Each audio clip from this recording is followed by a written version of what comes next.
स्वातंत्र्याच्या 80 वर्षांनंतरही दुर्गम भागातील मुले पडक्या गळक्या शाळेत शिक्षण घेत आहेत। यशवंत क्रांतीचे संस्थापक अध्यक्ष संजय वाघमोडे यांची खंत। आजरा तालुक्यातील धनगरवाड्यांवरील 112 विद्यार्थ्यांना शैक्षणिक साहित्याचं वाटप।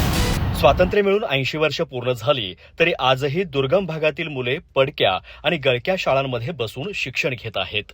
सक्तीचं आणि मोफत शिक्षण असतानाही सरकार आणि काही कामचुकार शिक्षकांमुळे गरीब आणि दुर्गम भागातील विद्यार्थ्यांना शिक्षण मिळणं अवघड झालं आहे, अशी खंत यशवंत क्रांतीचे संस्थापक अध्यक्ष संजय वाघमोडे यांनी व्यक्त केली आहे।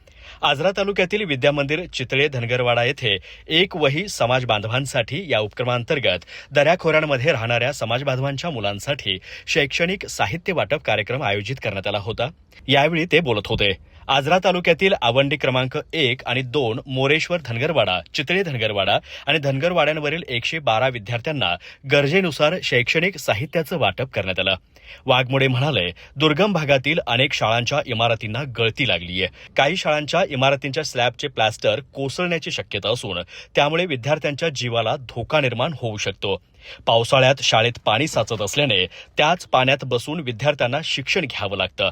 सतत पाण्यात पाय असल्याने अनेक विद्यार्थ्यांच्या पायाला जखमाही झाल्या आहेत। काही शाळांमध्ये विद्यार्थी असतानाही शिक्षकांच्या गैरहजेरीमुळे आणि उदासीन सरकारी धोरणामुळे मुले शिक्षणापासून वंचित राहत आहेत। याबाबत गेल्या 2 वर्षांपासून अनेक वेळा आवाज उठवूनही परिस्थितीत बदल झालेला नाही, असं त्यांनी सांगितलं। त्याचवेळी काही शाळांमध्ये शिक्षक अत्यंत चांगलं काम करत असून प्रसंगी स्वतःच्या खिशातून पैसे खर्च करून विद्यार्थ्यांसाठी प्रयत्न करतात। अशा शिक्षकांचा शासनाने सत्कार करावा तर गैरहजर राहणाऱ्या शिक्षकांवर कारवाई करावी, अशी मागणीही वाघमोडे यांनी केली आहे। यशवंत क्रांती संघटनेच्या वतीने पुण्यश्लोक अहिल्यादेवी जयंती महोत्सव साजरा करताना अनावश्यक खर्च टाळून समाजातील दऱ्याखोऱ्यांमध्ये राहणाऱ्या गरीब विद्यार्थ्यांना शैक्षणिक साहित्य देऊन अहिल्यादेवींची दानशूरतेची परंपरा अखंड सुरू ठेवावी, असं आवाहन करण्यात येतं।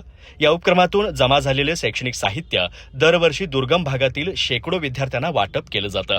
आर्थिक परिस्थितीअभावी विद्यार्थ्यांना शिक्षण अर्धवट सोडावं लागू नये आणि त्यांनी शिक्षण घेऊन मुख्य प्रवाहात यावं, यासाठी प्रयत्न सुरू आहेत।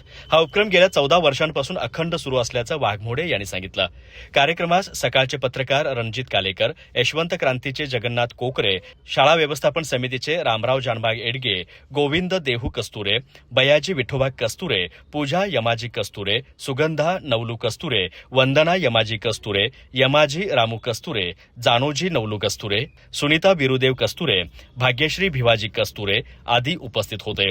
शाळेचे मुख्याध्यापक दिगंबर जोशी यांनी प्रास्ताविक आणि आभार मानले। अधिक माहिती आणि ताज्या घडामोडींसाठी आजच आमचे चॅनल सबस्क्राईब करा।